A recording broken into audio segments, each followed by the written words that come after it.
अंगद धीरे धीरे धीरे धीरे घुसते हुए, पैदल घुसते हुए और कुंभकर्ण के रथ में चढ़ जाता है और जाकर के बड़ी युक्ति से कुंभकर्ण की धोती खींच देता है, उसकी धोती खोल देता है। और जब तक कुंभकर्ण देखता है युद्ध के मैदान में मेरी धोती खुल गई है, तो वो जब तक धोती बांधने के तैयार होता है तब तक हनुमान वहां से छूट करके दौड़ लगा करके भाग जाते हैं। हनुमान वहां से भाग जाते हैं और उधर विभीषण को देख करके इंद्रजीत और मेघवाहन कहते हैं, तुम क्यों मेरे सामने आए? तुम तो मेरे काका हो, तुम मेरे पूज्य हो, इसलिए मैं तुमसे युद्ध नहीं करूंगा। इंद्रजीत और मेघवाहन कहते हैं, तुम मेरे परिवार के सदस्य हो, इसलिए तुमसे युद्ध नहीं करूंगा काका, तुम मेरे सामने से दूर हट जाओ, मैं तुम्हारा वध नहीं कर सकता हूं। जिसके अंदर धर्म होता है, जिसके अंदर समझदारी होती है, जिसके अंदर बुद्धि होती है, वह चाहे युद्ध हो चाहे ना हो, अपनी समझदारी और बुद्धि को नहीं खोता, अपने धर्म को नहीं खोता। वहां पर जब राम और लक्ष्मण को मालूम चलता है कि सुग्रीव और भामंडल जैसे महान योद्धाओं को इंद्रजीत और मेघवाहन ने कैद कर लिया है, तब उस युद्ध के मैदान में वे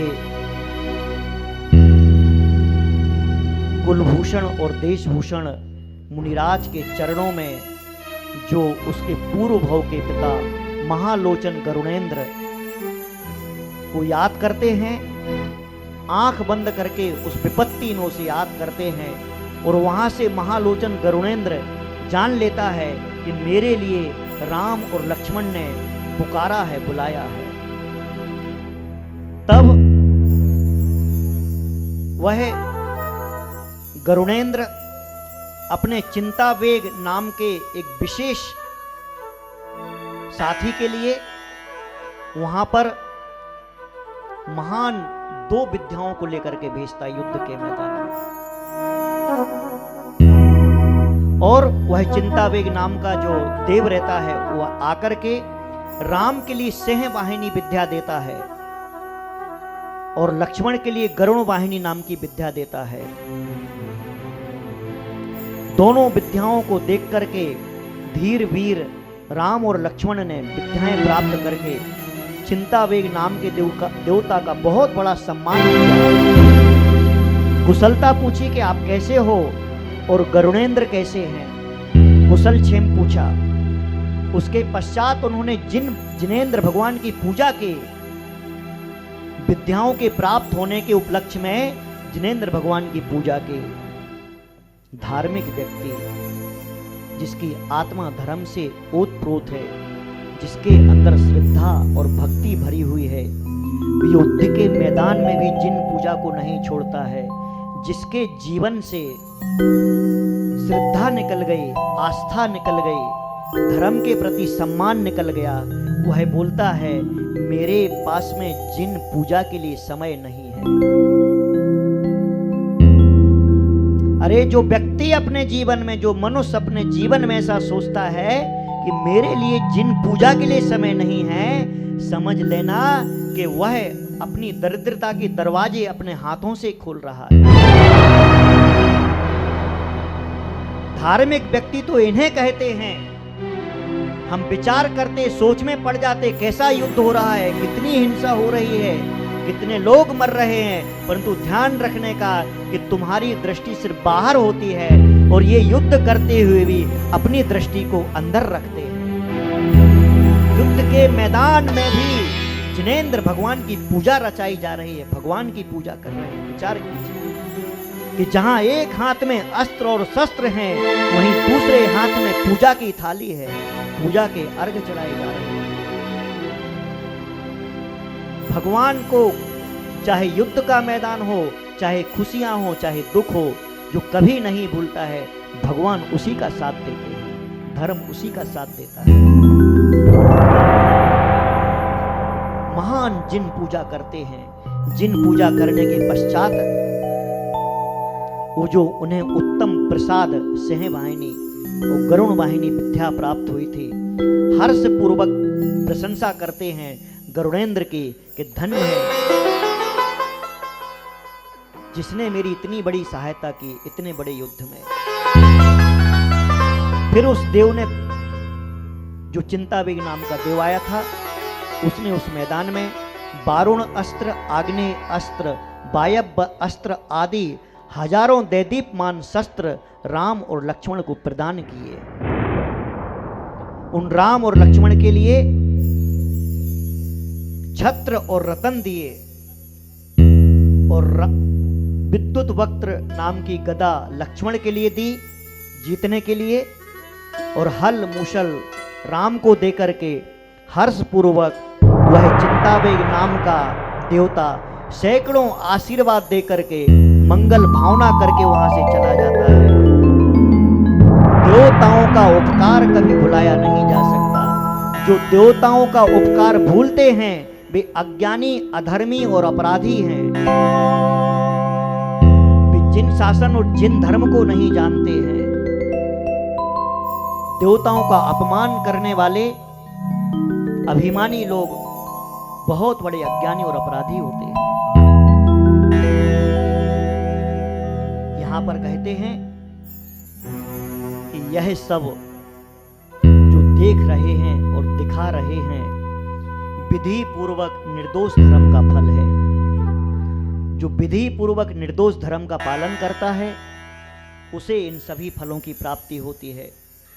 जो विधि पूर्वक निर्दोष धर्म का पालन करता है उसके उपसर्ग दूर हो जाते हैं और वह शक्ति संपन्न बन जाता है तथा अपना और दूसरों का कल्याण करने में समर्थ होता है। जो निर्दोष विधि पूर्वक धर्म का पालन करता है। विधि पूर्वक आपने अगर जिनवाणी के अनुसार, जिन तीर्थंकरों के अनुसार धर्म का पालन किया है, आपकी विपत्तियां और संकट अवश्य दूर होंगे। परंतु आपने अपने मन से, अपने हिसाब से धर्म का हिसाब लगाया है, वह धर्म आपको कुछ नहीं दे सकता। इसलिए निरंतर हर हाल में हमें पुण्य करना चाहिए, पुण्य का संपादन करना चाहिए। सब विद्याओं को पाकर के जिन पूजा के पश्चात और वे राम और लक्ष्मण जहां पर नागपाश से सुग्रीव और भामंडल को बांधा गया था वहां जाते हैं। राम लक्ष्मण के पास में जाते ही, क्योंकि सिंह वाहिनी और गरुण वाहिनी इनके पास विद्या थी, उन विद्याओं के प्रभाव से जैसे ही राम और लक्ष्मण पास में जाते हैं और वे भामंडल सुग्रीव नागपाश से मुक्त हो जाते हैं। दोनों मुक्त हो जाते हैं। मुक्त होने के पश्चात सब आश्चर्य से पूछते हैं, आपके पास आते ही ये कैसा चमत्कार हो गया? आप सिर्फ अभी पास में आए हो? तब राम और लक्ष्मण उन्हें बताते हैं कि हमने धर्म के प्रभाव से, मुनियों की सेवा के प्रभाव से इस आश्चर्य को प्राप्त किया है। भक्ति पूर्वक की हुई साधुओं की सेवा का जो प्रभाव होता है उससे मनुष्य यश, बुद्धि, वृद्धि, चेष्टा, पुण्य, विधि सबको प्राप्त करता है। जैसा हित साधु करते हैं वैसा माँ, पिता, भाई और मित्र कोई नहीं कर सकता है।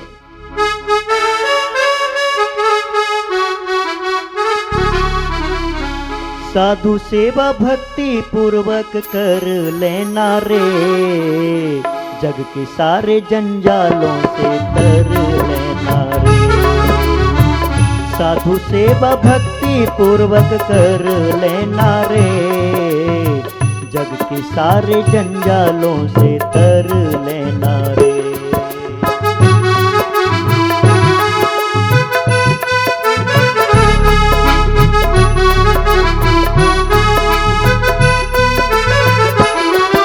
भक्त जैसा साधु करते वैसा करे न कोई।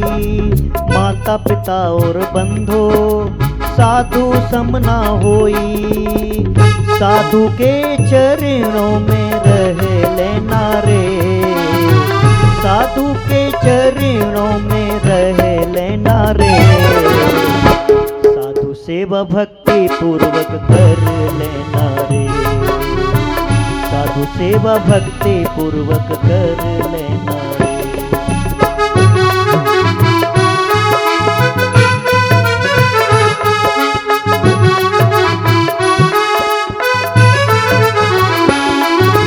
सारे जग में एक में ये साधु सहाई होई।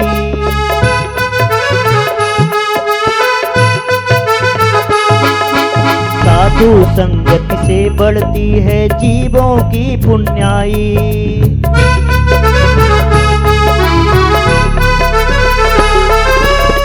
साधु के चरणों में रह लेना रे, साधु के चरणों में रह लेना रे। साधु सेवा भक्ति पूर्वक कर लेना रे, साधु सेवा भक्ति पूर्वक कर लेना रे।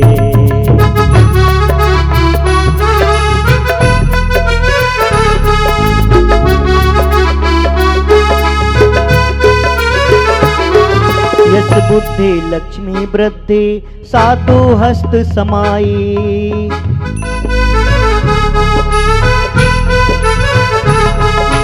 मानव होकर सेवा करके कर लो यही कमाई।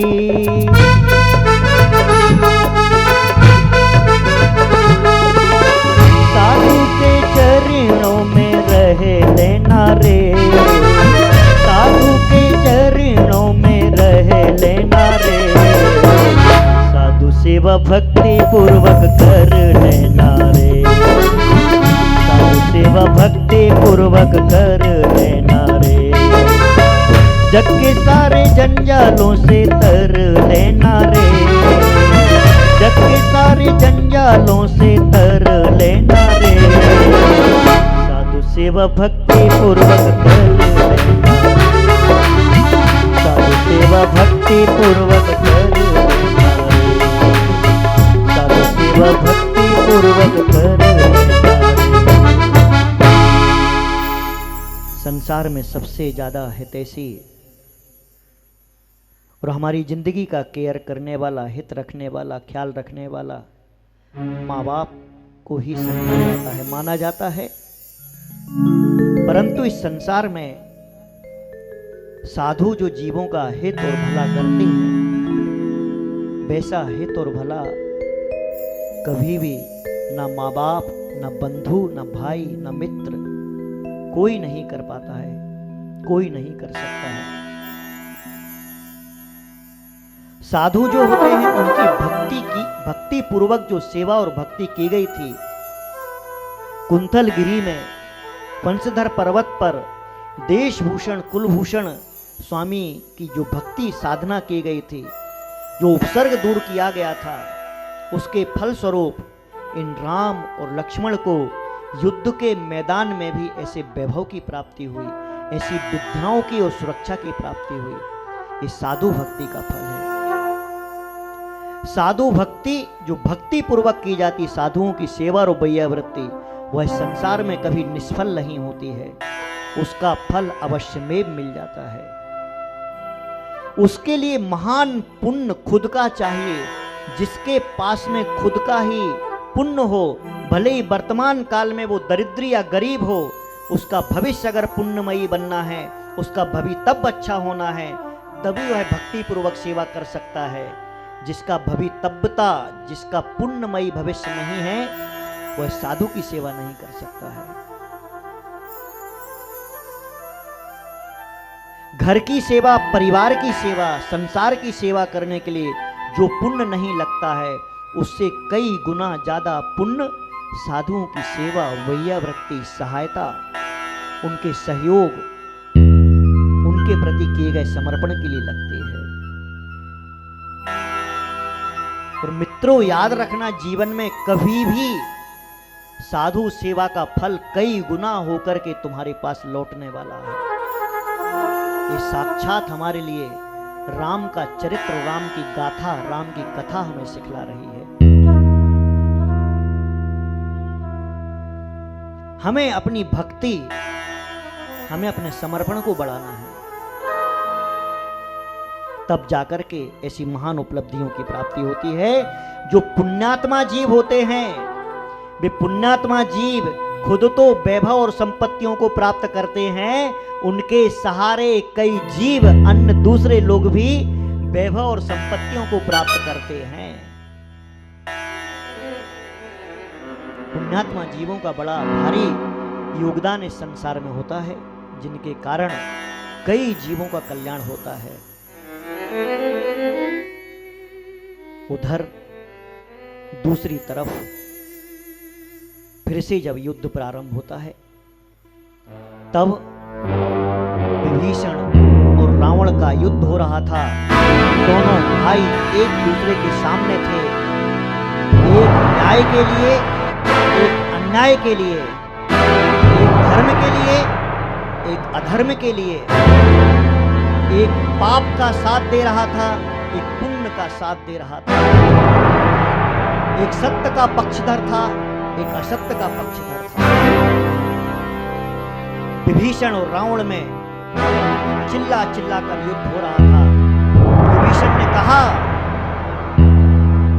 भाई मैं तेरा भाई हूं, आज भी तेरा हित चाहता हूं, मान जा, इस प्रलय काल जैसे युद्ध को तू रोक दे।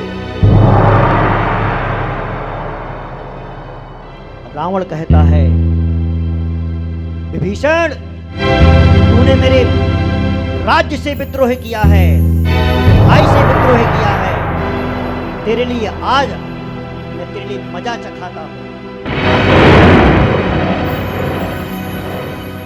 विभीषण कहता है, भाई शांत हो जा, अब भी कुछ नहीं बिगड़ा है, अब भी तू संभल जा, मेरी बात मान ले भाई।